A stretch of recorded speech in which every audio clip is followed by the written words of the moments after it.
ओम जयंती मंगला काली भद्रकाली कपालिनी दुर्गा क्षमा शिवा धात्री स्वाहा स्वधा नमस्तुते नमस्तस्ते नमस्तस्ते नमस्तस्ते नमो नमः। ओम नमः शिवाय। जय श्री कृष्णा। आप सभी दुर्गा भक्तों को चैत्र नवरात्रि की अत्यंत हार्दिक शुभकामनाएं। नवरात्रि के दूसरे दिन श्री दुर्गा सप्तशती के दूसरे और तीसरे अध्याय का श्रवण किया जाता है।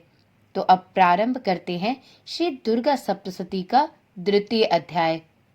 द्वितीय अध्याय को प्रारंभ करने से पहले श्री गणेश भगवान का हृदय से नमन करते हुए इस पाठ का प्रारंभ करते हैं। ओम श्री गणेशाय नमो नमः। ओम चंडिकाय नमो नमः। अध्याय 2 में 69 श्लोकों में माता भगवती के अवतार प्रसंगों का वर्णन है। श्री दुर्गा सप्तशती के दूसरे अध्याय में आज हम सभी सुनेंगे देवताओं के तेज से देवी का प्रादुर्भाव और महिषासुर की सेना के वध का वर्णन। महर्षि मेधा बोले, प्राचीन काल में देवताओं और असुरों में पूरे 100 वर्षों तक घोर युद्ध हुआ था और देवराज इंद्र देवताओं के नायक थे। इस युद्ध में देवताओं की सेना परास्त हो गई थी और इस प्रकार संपूर्ण देवताओं को जीत महिषासुर इंद्र बन बैठा था। युद्ध के पश्चात हारे हुए देवता प्रजापति श्री ब्रह्मा को साथ लेकर उस स्थान पर पहुंचे जहां पर कि भगवान शंकर विराजमान थे। देवताओं ने अपनी हार का सारा वृतांत भगवान श्री हरि विष्णु और शंकर जी से कह सुनाया। वह कहने लगे, हे प्रभु, महिषासुर सूर्य, चंद्रमा, इंद्र, अग्नि, वायु, यम, वरुण तथा अन्य देवताओं के सभी अधिकार छीनकर सबका अधिष्ठाता बन बैठा है। उसने समस्त देवताओं को स्वर्ग से निकाल बाहर किया है। वह मनुष्यों की तरह पृथ्वी पर विचर रहे हैं। दैत्यों की सारी करतूत हमने आपको सुना दी और आपकी शरण में इसलिए आए हैं कि आप उनके वध का कोई उपाय सोचे। देवताओं की बातें सुनकर भगवान श्री हरि विष्णु और शंकर जी को दैत्यों पर अत्यंत क्रोध आया। उनकी भौहें तन गई और आंखें लाल हो गईं। क्रोध में भरे हुए श्री हरि भगवान विष्णु के मुख से बड़ा भारी तेज निकला और उसी प्रकार का तेज भगवान शंकर, ब्रह्मा और इंद्र आदि दूसरे देवताओं के मुख से भी प्रकट हुआ। फिर वह सारा तेज एक में मिल गया और तेज का पुंज वह ऐसे दिखता था जैसे कि ज्वलायमान पर्वत हो। देवताओं ने देखा कि उस पर्वत की ज्वाला चारों ओर फैली हुई थी और देवताओं के शरीर से प्रकट हुए तेज की किसी अन्य तेज से तुलना नहीं हो सकती थी। एक स्थान पर एकत्र होने पर वह तेज एक देवी के रूप में परिवर्तित हो गया और अपने प्रकाश से तीनों लोकों में व्याप्त जान पड़ा। वह भगवान शंकर का तेज था। उससे देवी का मुख प्रकट हुआ। यमराज के तेज से उसके सिर के बाल बने। भगवान श्री हरि विष्णु के तेज से उसकी भुजाएं बनी। चंद्रमा के तेज से दोनों स्तन और इंद्र के तेज से जंघा तथा पिंडली बनी और पृथ्वी के तेज से नितंब भाग बना। ब्रह्मा के तेज से दोनों चरण और सूर्य के तेज से उनकी उंगलियां पैदा हुईं। वसुओं के तेज से हाथों की अंगुलियां एवं कुबेर के तेज से नासिका बनी। प्रजापति के तेज से उसके दांत और अग्नि के तेज से उसके नेत्र बने। संध्या के तेज से उसकी भौहें और वायु के तेज से उसके कान प्रकट हुए थे। इस प्रकार उस देवी का प्रादुर्भाव हुआ था। महिषासुर से पराजित देवता उस देवी को देखकर अत्यंत प्रसन्न हुए। भगवान शंकर ने अपने त्रिशूल में से एक त्रिशूल निकालकर उस देवी को दिया और भगवान विष्णु ने अपने चक्र में से एक चक्र निकालकर उस देवी को दिया। वरुण ने अपने चक्र में से एक चक्र निकालकर उस देवी को अर्पित किया। वरुण ने देवी को शंख भेंट किया। अग्नि ने उस देवी को अपनी शक्तियां प्रदान की। वायु ने उसे धनुष और बाण दिए। सहस्त्र नेत्रों वाले श्री देवराज इंद्र ने उसे अपने वज्र से उत्पन्न करके एक वज्र भेंट किया और एरावत हाथी का एक घंटा उतारकर इसे भी देवी को भेंट किया। यमराज ने उसे काल दंड में से एक दंड दिया। वरुण ने उसे पाश प्रदान किया। प्रजापति ने उस देवी को स्फटिक की माला दी और ब्रह्मा जी ने उसे अपना कमंडलू दिया। सूर्य ने देवी के समस्त रोमों में अपनी किरणों का तेज भर दिया। काल ने उसे चमकती हुई ढाल और तलवार दी और उज्ज्वल हार और दिव्य वस्त्र उसे भेंट किए और इनके साथ ही उसने दिव्य चूड़ामणि भी दी। 2 कुंडल, कंकड़, उज्ज्वल अर्धचंद्र, बाहों के लिए बाजूबंद, चरणों के लिए नुपुर, गले के लिए सुंदर हसली और अंगुलियों के लिए रत्नों की बनी हुई अंगूठियां उसे प्रदान की। विश्वकर्मा ने उनको फरसा दिया और उसके साथ ही कई प्रकार के अस्त्र और अभेद कवच दिए और इसके अतिरिक्त उसने कभी न कुम्हलाने वाले सुंदर कमलों की मालाएं भेंट की। समुद्र ने सुंदर कमल का फूल भेंट किया। हिमालय ने सवारी के लिए सिंह और तरह तरह के रत्न देवी को भेंट किए। यक्षराज कुबेर ने मधु से भरा हुआ पात्र और शेषनाग ने उन्हें बहुमूल्य मणियों से विभूषित नागहार भेंट किया। इसी तरह दूसरे देवताओं ने भी उसे आभूषण और अस्त्र शस्त्र देकर उसका सम्मान किया। इसके पश्चात देवी ने उच्च स्वर से गर्जना की। उसके इस भयंकर नाद से संपूर्ण आकाश गूंज उठा। देवी का वह उच्च स्वर से किया हुआ सिंहनाद पृथ्वी और आकाश में समा न सका। आकाश उसके सामने छोटा प्रतीत होने लगा। उससे बड़े जोर की प्रतिध्वनि हुई, जिससे समस्त विश्व में हलचल मच गई और समुद्र भी कांप उठा। पृथ्वी डोलने लगी और सबके सब पर्वत हिलने लगे। देवताओं ने उस समय प्रसन्न होकर सिंह वाहिनी जगतमयी देवी से कहा, हे देवी, तुम्हारी जय हो। इसके साथ महर्षियों ने भक्तिभाव से विनम्र होकर उनकी स्तुति की। संपूर्ण त्रिलोकी को शोकमग्न देखकर दैत्यगण अपनी सेनाओं को साथ लेकर और हथियार आदि सजाकर उठ खड़े हुए। महिषासुर के क्रोध की कोई सीमा नहीं थी। उसने क्रोध में भरकर कहा, यह सब क्या उत्पात है। फिर वह अपनी सेना के साथ उस ओर दौड़ा जिस ओर से भयंकर नाद का शब्द सुनाई दे रहा था और आगे पहुंचकर उसने उस देवी को देखा जो कि अपनी प्रभा से तीनों लोकों को प्रकाशित कर रही थी। उसके चरणों के भार से पृथ्वी दबी जा रही थी। माथे के मुकुट से आकाश में एक रेखा सी बन रही थी और उसके धनुष की टंकार से सब लोग शुद्ध हो रहे थे। देवी अपनी सहस्त्र भुजाओं को संपूर्ण दिशाओं में फैलाए खड़ी थी। इसके पश्चात उनका दैत्यों के साथ युद्ध छिड़ गया और कई प्रकार के अस्त्र शस्त्रों से सबकी सब दिशाएं उद्भाषित होने लगी। महिषासुर की सेना का सेनापति चिछुर नामक एक महान असुर था। वह आगे बढ़कर देवी के साथ युद्ध करने लगा और दूसरे दैत्यों की चतुरंगिणी सेना साथ लेकर चांबर भी लड़ने लगा और 60,000 महारथियों को साथ लेकर उदग्र नामक महादैत्य आकर युद्ध भूमि में युद्ध करने लगा और महाहनु नामक असुर 1 करोड़ रथियों को लेकर, असिलोमा नामक असुर 5 करोड़ सैनिकों के साथ युद्ध करने लगा। वाशकल नामक असुर 60 लाख असुरों के साथ युद्ध में आ डटा। विडाल नामक असुर 1 करोड़ रथियों सहित लड़ने को तत्पर था। इन सबके अतिरिक्त और भी हजारों असुर हाथी और घोड़े साथ लेकर युद्ध भूमि में लड़ने लगे और इन सबके पश्चात महिषासुर करोड़ों रथों, हाथियों और घोड़ों सहित वहां आकर देवी के साथ लड़ने लगा। सभी असुर तोमर, भिंदीपाल, शक्ति, मूसल, खड्गों, फरसों, पट्टियों के साथ रणभूमि में देवी के साथ युद्ध करने लगे। कई शक्तियां फेंकने लगे और कोई अन्य शस्त्र आदि। इसके पश्चात सब के सब दैत्य अपनी अपनी तलवारें हाथों में लेकर देवी की ओर दौड़े और उन्हें मार डालने का उद्योग करने लगे। मगर देवी ने क्रोध में भरकर खेल ही खेल में उनके सभी अस्त्र शस्त्रों को काट दिया।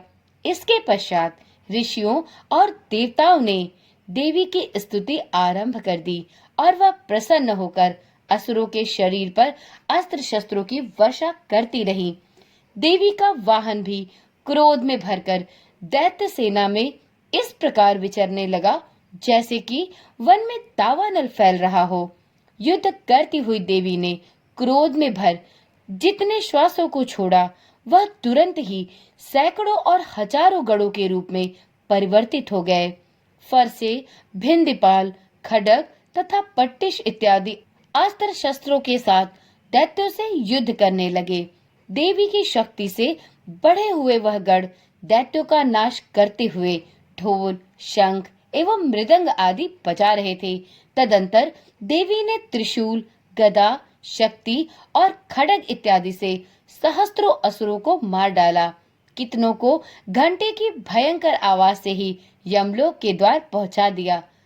कितने ही असुरों को उसने पाश में बांधकर पृथ्वी पर धर घसीटा। कितनों को अपनी तलवार से टुकड़े टुकड़े कर दिए और कितनों को गदा की चोट से धरती पर सुला दिया। कई दैत्य मूसल की मार से घायल होकर रक्त वमन करने लगे और कई तो शूल से छाती फट जाने के कारण पृथ्वी पर ही ढेर गए और कितनों की बाढ़ से ही कमर टूट गई। देवताओं को पीड़ा देने वाले दैत्य अब कट कट कर मर रहे थे। कितनों की बाहें अलग हो गई, कितनों की ग्रीवाएं कट गई, कितनों के सिर कटकर दूर भूमि पर लुढ़क गए, कितनों के शरीर बीच में से कट गए और कितनों की जंघाएं कट गईं और वह पृथ्वी पर गिरकर तड़पने लगे। कितने ही सिरों एवं पैरों के कटने पर भी भूमि से उठ खड़े हुए और अस्त्र हाथ में लेकर देवी से लड़ने लगे। कई दैत्यगण भूमि में बाजों की ध्वनि के साथ नाच रहे थे। कई असुर जिनके सिर कट चुके थे बिना सिर के धड़ से ही हाथ में शस्त्र लिए हुए लड़ रहे थे।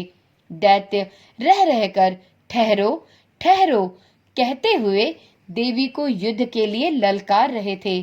जहां पर यह घोर संग्राम हुआ था वहां की भूमि रथ, हाथी, घोड़े और असुरों की लाशों से भर गई और असुर सेना के बीच में रक्तपात होने के कारण रुधिर की नदियां बह रही थी और इस तरह देवी ने असुरों की विशाल सेना को क्षण भर में इस तरह से नष्ट कर डाला जैसे तृणकाष्ठ के बड़े समूह को अग्नि नष्ट कर डालती है।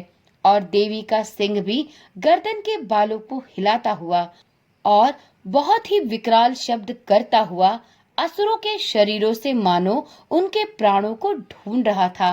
वहां देवी के गढ़ों ने जब दैत्यों के साथ युद्ध किया तो देवताओं ने प्रसन्न होकर आकाश से उन पर पुष्प की वर्षा की। इस प्रकार से श्री दुर्गा सप्तशती का अध्याय 2 संपूर्ण हुआ।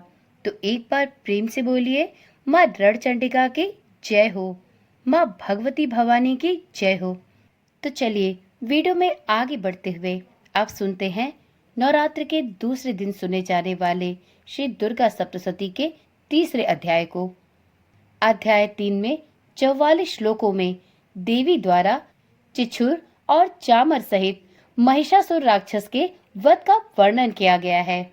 महर्षि मेधा ने कहा, महिषासुर की सेना नष्ट होती देखकर उस सेना का सेनापति चिछुर क्रोध में भरकर देवी के साथ युद्ध करने के लिए आगे बढ़ा।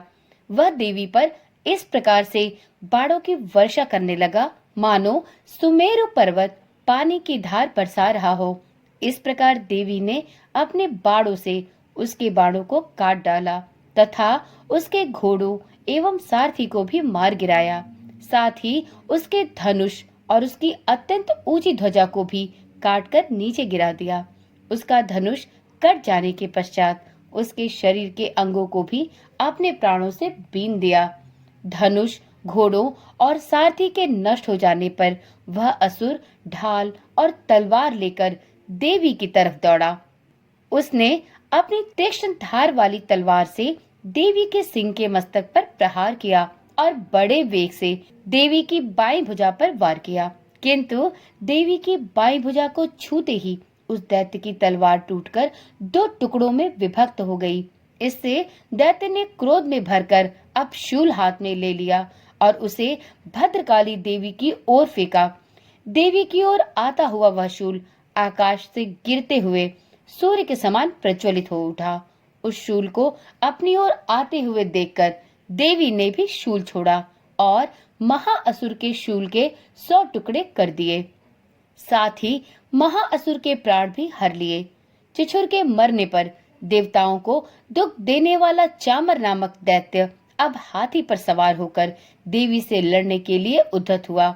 उसने आने के साथ ही शक्ति से प्रहार किया, किंतु देवी ने भी अपनी हुंकार से ही उसे तोड़कर पृथ्वी पर डाल दिया। शक्ति को टूटा हुआ देखकर दैत्य ने क्रोध से लाल होकर शूल को चलाया, किंतु देवी ने उसको भी काट दिया। इतने में देवी का सिंह उछलकर हाथी के मस्तक पर सवार हो गया और दैत्य के साथ बहुत ही तीव्र युद्ध करने लगा। फिर वह दोनों लड़ते हुए हाथी पर से पृथ्वी पर आ गिरे और दोनों बड़े क्रोध से लड़ने लगे। फिर सिंह बड़े जोर से आकाश की ओर उछला और जब पृथ्वी की ओर आया तो अपने पंजे से चामर का सिर धड़ से अलग कर दिया। क्रोध से भरी हुई देवी ने शिला और वृक्ष आदि की चोटों से उदग्र को भी मार दिया। कराल को दांतों, मुक्कों और थप्पड़ों से चूर्ण कर डाला। क्रुद्ध हुई देवी ने गदा की प्रहार से उद्धत दैत्य को मार गिराया। भिंदीपाल से वाष्पकल को बाड़ों से ताम्र तथा अंधक को मौत के घाट उतार दिया। तीनों नेत्रों वाली परमेश्वरी ने त्रिशूल से उग्रास्य, उग्रवीर्य और महाहनु नामक राक्षसों को भी मार गिराया। उसने अपनी तलवार से विडाल नामक दैत्य का सिर काट डाला तथा अपने बाड़ों से दुर्धर और दुर्मुख राक्षसों को यमलोक को पहुंचा दिया। इस प्रकार जब महिषासुर ने देखा कि इस देवी ने मेरी सेना को नष्ट कर दिया है, तो वह भैंसे का रूप धारण कर देवी के गढ़ों को दुख देने लगा। उन गढ़ों में कितनों को उसने मुख के प्रहार से, कितनों को खुरों से, कितनों को पूंछ से, कितनों को अपने सिंगों से, बहुतों को दौड़ाने के वेग से, अनेकों को सिंहनाद से, कितनों को चक्कर देकर और कितनों को श्वास वायु के झोंके से पृथ्वी पर गिरा दिया। वह दैत्य इस प्रकार गढ़ों की सेना को गिरा, देवी के सिंह को मारने के लिए भी दौड़ा। इस पर देवी को बड़ा क्रोध आया। उधर दैत्य भी क्रोध में भरकर धरती को खुरों से खोदने लगा तथा अपने सिंगों से पर्वतों को उखाड़ उखाड़ कर धरती पर फेंकने लगा और मुख से जोर जोर से शब्द करने लगा।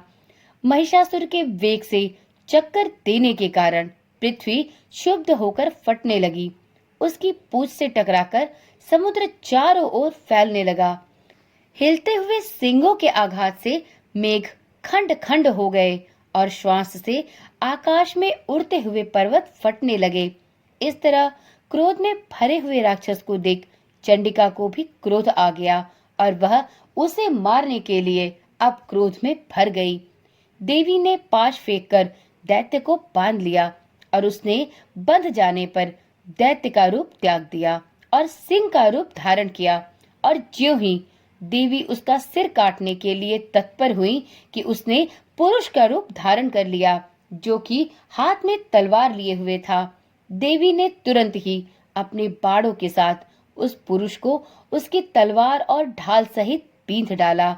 इसके पश्चात वह हाथी के रूप में दिखाई देने लगा और अपनी लंबी सूंड से देवी के सिंह को खींचने लगा और गर्जना करने लगा। देवी ने अपनी तलवार से उसकी सूंड काट डाली। तब राक्षस ने एक बार फिर भैंसे का रूप धारण कर लिया और पहले की ही भांति चर और अचर जीवों सहित समस्त त्रिलोकी को व्याकुल करने लगा। इसके पश्चात क्रोध में भरी हुई देवी बारंबार उत्तम मधु का पान करने लगी और लाल लाल नेत्र करके हंसने लगी। उधर बलवीर्य तथा मद से क्रुद्ध हुआ दैत्य भी गरजने लगा। अपने सिंगों से देवी पर पर्वतों को फेंकने लगा।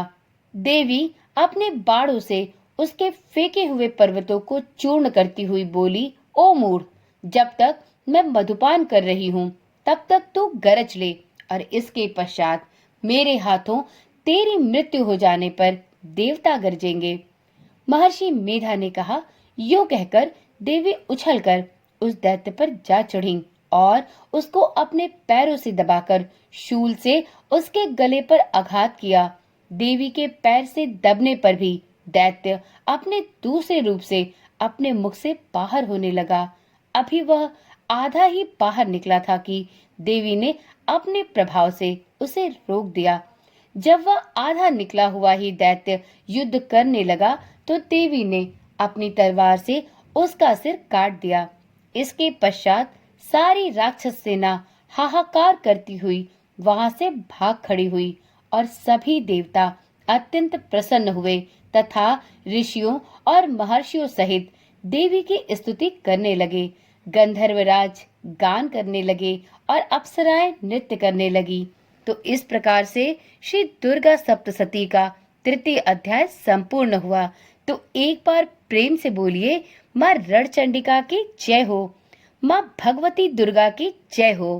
तो चलिए मित्रों, आज की वीडियो यहीं पर समाप्त करते हैं। कल मिलते हैं श्री दुर्गा सप्तशती के तीसरे दिन के चौथे अध्याय के साथ। तब तक के लिए ओम नमः शिवाय, जय श्री कृष्णा, राधे राधे।